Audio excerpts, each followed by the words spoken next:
to Lubbock for treatment. He died there from his injuries on Saturday. At just 25 years of age, Ramirez Vasquez was a U.S. Army veteran and part of the National Guard. He had recently graduated from the academy to join the Department of Public Safety and was stationed in Odessa.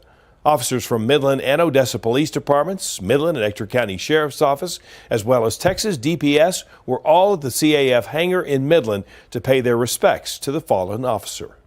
His entire life up to 25 years old and even going forward was dedicated 100% to the service, and that speaks volumes of the type of person he was and how his family raised him. The Help the Hero Fund has already raised $66,000 for his family. Information on how you can donate will be posted on our website. Midland DPS has stated that due to an ongoing investigation, no further comment can be made about the driver who struck and killed Ramirez Vasquez. We will continue to update you as we get new details on the story. Tracking crime now, a Buddy West Elementary teacher has been placed on paid administrative leave while the Ector County Independent School District investigates a complaint made against him. First Alert 7 has received multiple phone calls about this situation, but the investigation is still active. The district did not tell us what the complaint is, but we will continue to follow this story as it develops. Yesterday, we told you that a lawsuit had been filed against the City of Midland and Midland ISD about the use of the Ranchland Hills Golf Course. You're looking at video of Ranchland Hills Golf Course that was taken before today as a First Alert 7 crew was asked to leave the property today when we tried to get video of the start of the construction process that would see the greens removed from the property.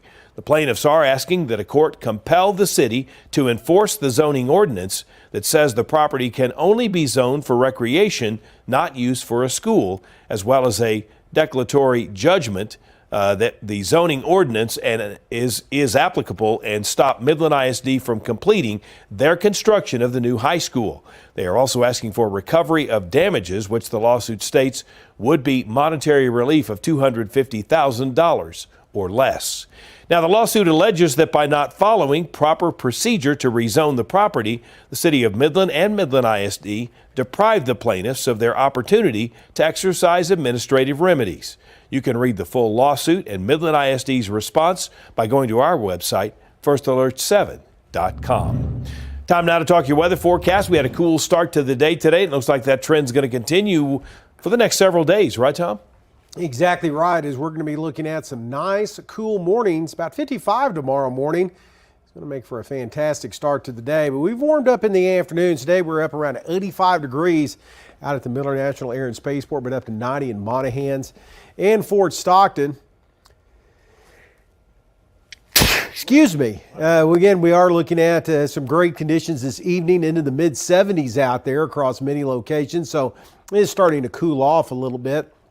As we are looking at humidity levels right around 40%, so they're coming up a little bit, but again, we're seeing wide variances in the temperatures due to the low humidity levels, and the winds have lightened up quite a bit, so that's going to allow temperatures to tumble overnight tonight, going around 55 on the overnight low, and then tomorrow only the mid-80s as this streak of nice, quiet, dry weather continues. On September 26th, Hurricane Helene crashed into Florida's Big Bend area as a Category 4 storm. Helene was the third hurricane to hit that region over the last 13 months. As of this morning, Hurricane Helene has killed at least 135 people across the southeast region. The storm caused its worst damage in the Carolinas, where officials say that more than 80 people are dead. The American Red Cross, the Permian Basin, helps to prevent human suffering in the face of emergencies by organizing volunteers and donations. They say with the seriousness surrounding Hurricane Helene, the American Red Cross is making it their mission to support everyone involved. Our priority is sheltering. We want to make sure everyone has a safe place to be. Some homes have been destroyed and people don't have anywhere to go. So, and some places still don't have electricity. So we are really counting on our shelters being that first line of defense for people to have that safety. Tracy Austin and the American Red Cross have medical professionals in all shelters to provide care to everyone affected. Austin says they have trained and sent out 2 volunteers to the southeast region and are hoping for more. Earlier today, Pink the Basin held their 2024 benefit luncheon and had 800 attendees. Pink the Basin is a nonprofit that wants to help the Permian Basin community with mammograms and other diagnostic services. They say 1 in 8 women and 1 in 1,000 men will be diagnosed with breast cancer in their lifetime. So even though it's common practice to start receiving annual mammograms at age 40, the nonprofit encourages women to start at age 30 by doing self-exams. In 2024, Pink the Basin was able to give the 6 hospitals in the Permian Basin a total of $665,000 that provided over 1,200 people with breast-related health exams. It's key early detection because they can find a cancer cell as small as a grain of salt. But if you can feel the lump in your body, more times than any, it's been there for 2 years. It is amazingly, incredibly important that you do it every year. I had gone 1 year, had absolutely no problems. Went the next year, they found something, they thought it was small, and it turned out to be a little bit bigger than they originally thought it was. This year, their luncheon featured a style show, guest speaker and comedian Diana Jordan, and 6 raffle prizes. It is the first Tuesday of the month, so it's time for our small business shout out. You either love pickles or you hate pickles, but regardless, you're going to love Typical Pickles' new addition to their operations. If you're a small business summer historian, you may remember Typical Pickles, known for their homemade pickles and pickled, well, everything.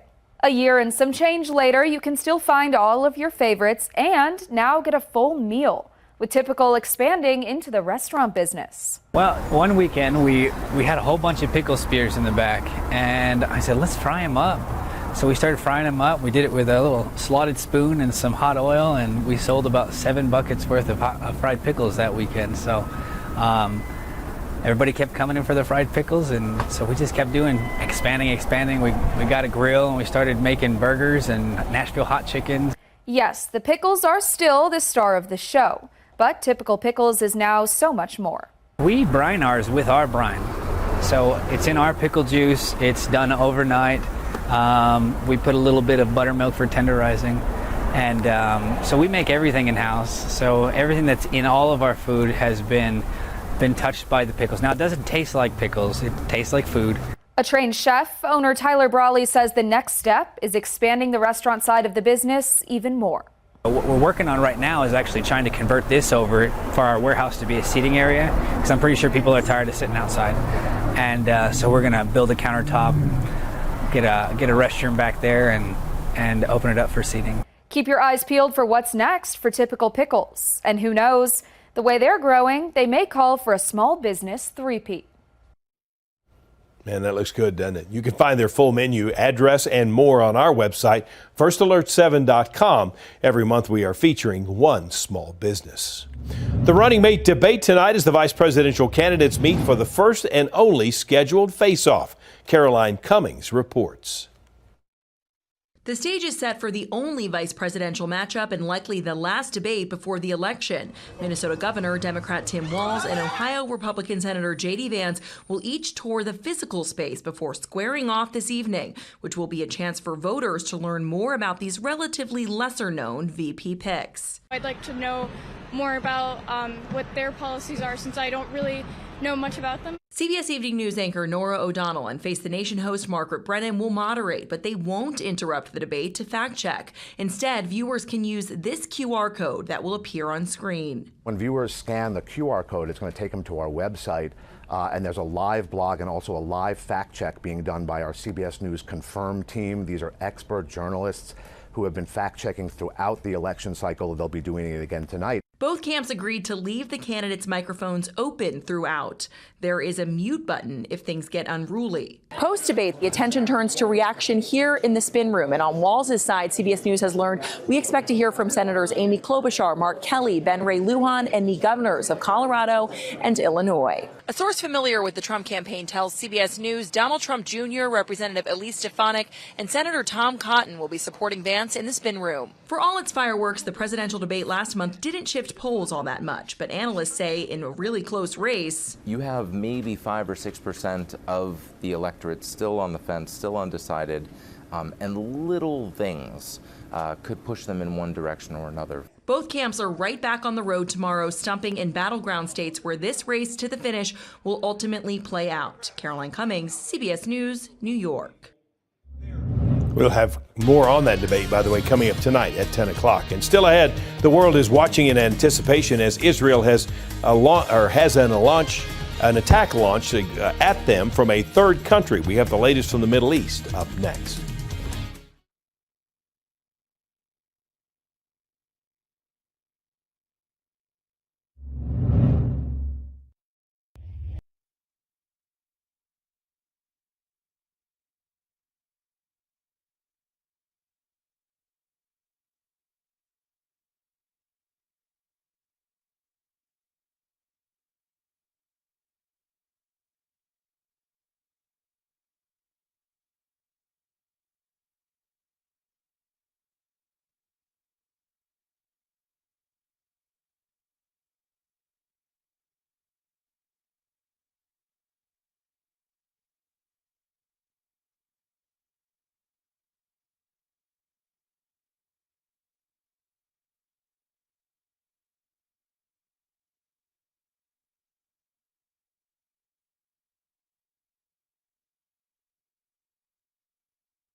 The world is holding its breath over the fear of a much wider Middle East war after Iran launched a new attack on Israel. Israel now finds itself battling Hamas in Gaza, Hezbollah in Lebanon, and after today's attack, Israel says there will be consequences for Iran. CBS's Chris Lizze is in Tel Aviv and witnessed the barrage. Ballistic missiles light up the night sky as Israel intercepts them, sending red-hot shrapnel floating like embers. Some leak through Israel's defenses, hitting targets on the ground. Iran blanketed the length of the country with some 180 missiles, Israel says, from the north On the right side. Left side. to the Western Wall in Jerusalem to Tel Aviv, where we were when the sirens blared and panic erupted. Just been told to back away from the door of the shelter. It's moving away. We've heard a series of booms. You can see everybody's just piled into this parking garage that's doubling as a bomb shelter. There are children here, there's dogs here. The Israeli military says the attack would have consequences. We have plans, said a spokesman. We will act at a time and place of our choosing. And then a conspicuous turn. Just moments before the missile barrage, there was an apparent terrorist attack at a Tel Aviv train station when two men opened fire with assault rifles, killing at least 7 and wounding 8, police say. Violence brought to the doorstep of Israel's largest city, set against the backdrop of a widening war. In the past 24 hours, Israel launched what it calls a limited ground offensive into southern Lebanon, targeting Hezbollah rocket positions that have wreaked havoc across Israel's north for nearly a year. Today, the Israeli military released video showing Israeli soldiers descending into Hezbollah's vast tunnel system and revealing caches of weaponry and ammunition.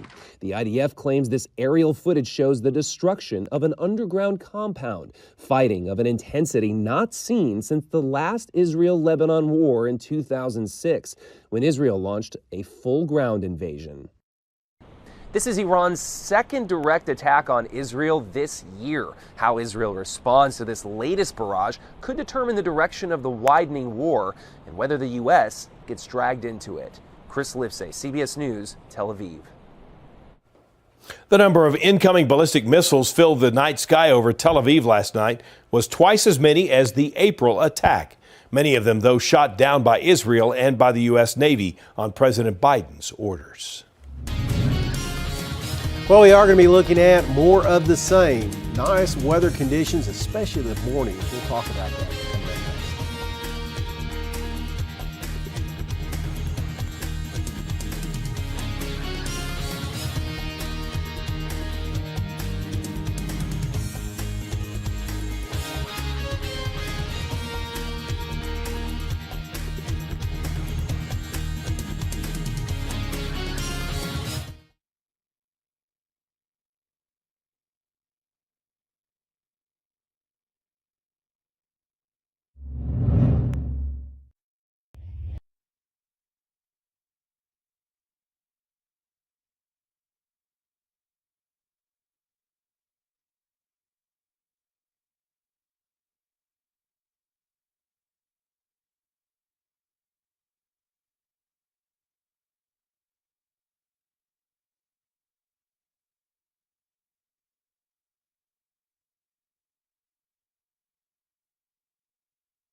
Now, from the First Alert 7 Weather Center, here's Chief Meteorologist Tom Tiefertiller. Well, we are going to be looking at some nice conditions hanging around in our forecast, especially the mornings here, very fallish over the next few days.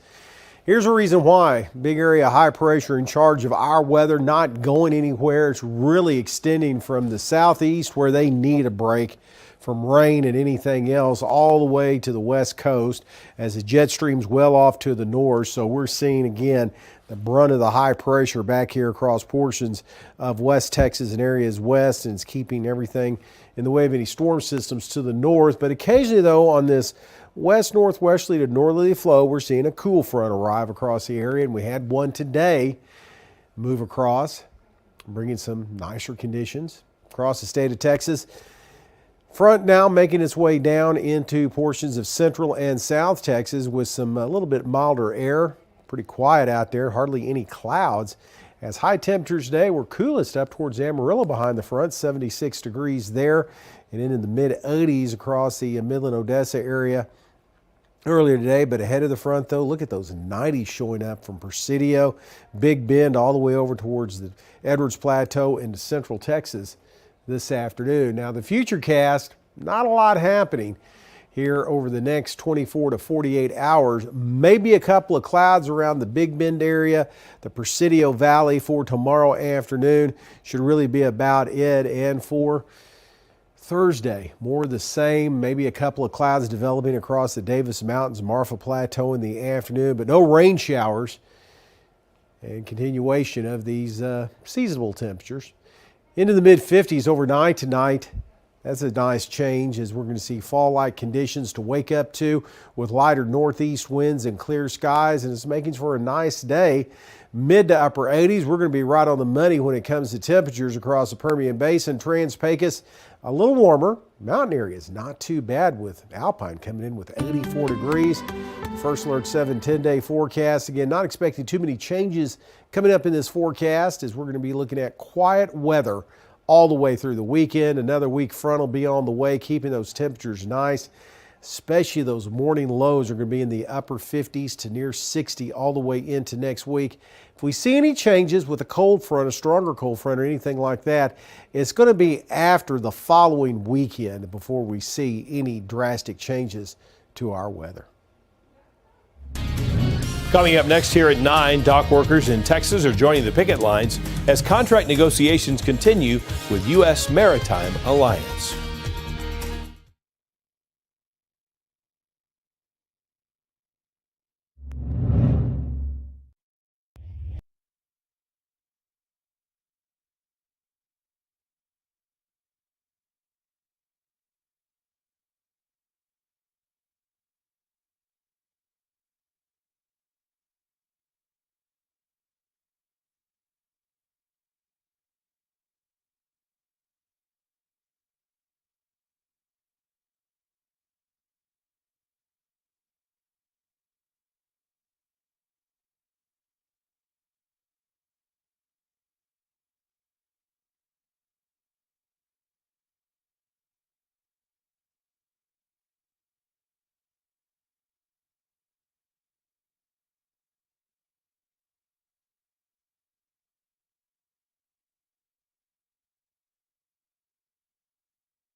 Thousands of dock workers are on strike along ports, and that includes some in the Houston area.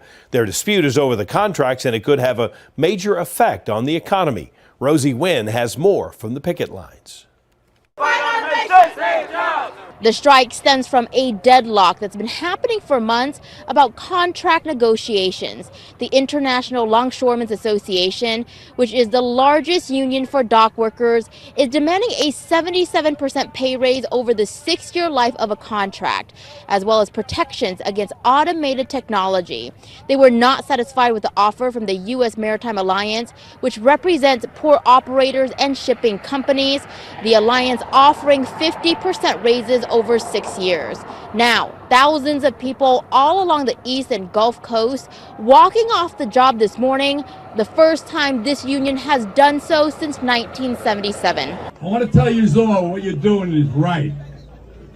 This is going down in history, what we're doing here. USMX wrote in a statement yesterday that it has increased its offer to ILA, writing, quote, "We are hopeful that this could allow us to fully resume collective bargaining around the other outstanding issues in an effort to reach an agreement." Meanwhile, no word on when both sides are supposed to come back to the bargaining table or how long this strike could potentially last.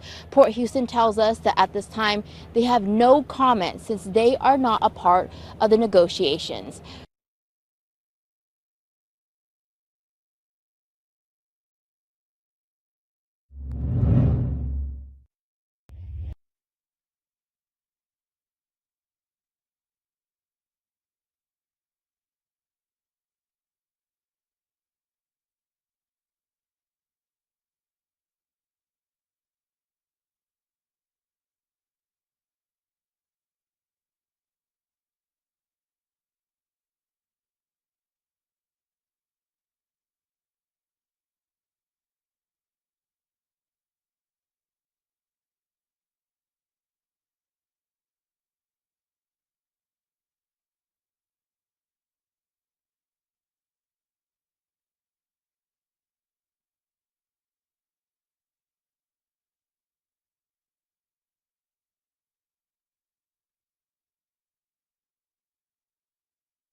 All right, before we go, Airbnb offering Prince fans an experience to step inside one of the Purple Genius's most iconic worlds. Nestled into an unsuspecting South Minneapolis neighborhood, you're looking at the house that was featured in the 1984 Purple Rain film. The house has been renovated down to the studs and, as you can see, filled with memorabilia from the film, Prince's musical career, and also homages to the 80s style. The one-night stay includes a dinner curated by Prince's former personal chefs and When Doves Cry inspired spa treatment, instruments to jam along with the kid, and a few surprises to be revealed during the experience. Now, you can book the stay beginning tomorrow at 8 a.m. After random drawings, judges will select the guests from a pool of semifinalists based on criteria. And so if this is what you want to do, perhaps you can stay there. The stays will run through late October through mid-December. I love the closets here with all of his clothes, all his costumes there from previous concerts and things like that. Right. Good stuff. All right, sign up if you want to. Thanks for joining us. We have more news coming up on First Alert 7 News at 10.